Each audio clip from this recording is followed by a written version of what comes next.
Now let's move to the second KPI, shall we? The second KPI, again, is a very traditional KPI, cycle time KPI. How many days you will take to complete this RFP or RFQ? How many days can I expect the POs to go out after I have released my purchase requisition? You know, all those cycle times from PR creation date to the purchase order creation date. Age-old KPI, nothing has been innovated. It also doesn't account in terms of how complex the requirement you might be handling. You may be dealing with a very bad stakeholder who has absolutely no idea about the budgets, the requirement, the scope, and hence your cycle time keeps on extending. You may also be giving up, let's say, one more shot at reducing the prices by introducing, let's say, additional round of suppliers or additional round of negotiation.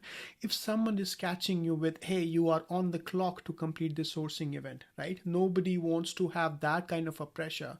So I think the cycle time KPI is, let's say, important, but it has to evolve. You should not compromise on the possible cost reductions, or let's say even finding a better deal just because you are on the clock, right? So for the traditional teams, if I want to stay with the traditional KPIs of cycle time, please do so.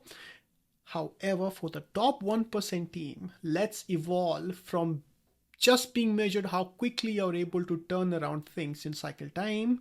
Let's move to something what we call as speed to market the product. So for example, if your marketing or a sales team has identified we want to launch a new product, a new SKU in the market, how fast can I get the materials? How fast can I turn around the production? How fast can I turn around the shipping so that I have that product in my dealers or consumers' hand? Whether it's 30 days, 20 days, 25 days, what is the timeline that we're talking about?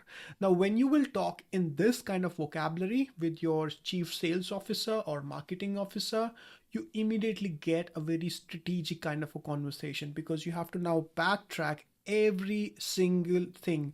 And it's not concept that I'm talking about. Imagine the every iPhone launch that happens, they announce a specific day, right? And they walk out supply chains accordingly. So you anticipate and then you plan. Speed to market is what I think cycle time should be. But if you must follow the cycle time KPI, try to follow these timelines in 2025. RFQ, 3 days. Straight up, off the book, off the shelf purchase, catalog purchases, 3 days. RFP, if you must, try to conclude it in 30 to 40 days. Now, a lot of traditional manufacturing or any other industry companies will be screaming out, I have absolutely no idea what I'm talking about because it takes months to finalize even the scope of work. And I understand that. But let's also get to the fact, if you are only saving 10%, and then you're delaying the whole sales cycle by 3 months by running your complex RFP, are you also taking into the fact that you're losing out on sale and profit margins?